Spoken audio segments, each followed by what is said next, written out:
Sa darating na undas, hindi mawawala sa inyong mga bilihin ang bulaklak. Dadalhin siyempre sa mga puto ng mga yumaong mahal sa buhay. Kamustahin na natin ang mga presyo ng mga bulaklak sa Dangwa. May live report si Athena Imperial. Athena!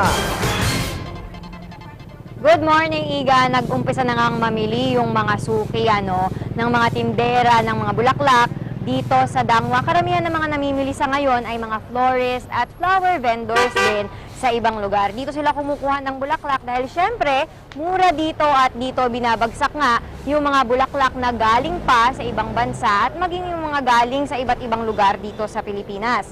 5 araw bago ang undas ay hindi pa rin gumagalaw ang presyo ng mga bulaklak dito sa Dangwa. Yung mga bulaklak na naka-arrange sa basket, nakatusok sa floral foam o nakaayos sa paso, nasa 150 to 500 pesos. Yung nasa topiary, yung single, 150 pesos. Samantalang yung tatluhan, 350 pesos. Yung cross or wreath, 1,200 to 2,000 pesos ang presyo. Yung corona naman ang tinatawag nila, yung nasa may stand, 1,500. Yung isang bundle ng orchids, depende igan yung presyo ng orchids, depende sa kulay. Yung white, nasa 450 pesos. Samantalang yung violet, mas mura ng 50 pesos, 400 lang siya.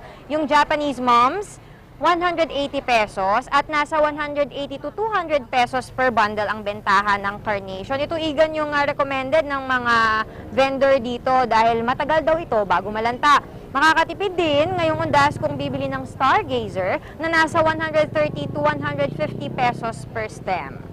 Sa ngayon, meron din mga ilan-ilan kaso lang asahan natin by 28, 29, 30 the following days mas dadami pa.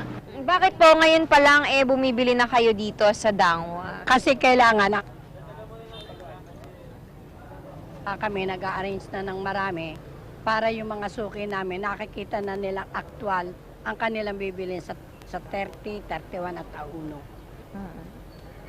Yun nga, Igan, ang shinare ni Aling Belen, yung in-interview natin na florist at flower vendor siya sa Taguig. Sinasabi niya na nagka-canvas na siya dito, bumibili na siya rito ng ilang mga bulaklak. At yung presyo ng pagbenta niya ng mga bulaklak sa kasagsagan sa October 30, 31, and November 1, yun na rin daw yung presyo niya ngayong araw at sa mga susunod na araw pa. At yan muna ang pinakahuling balita mula rito sa Dangwa. Igan!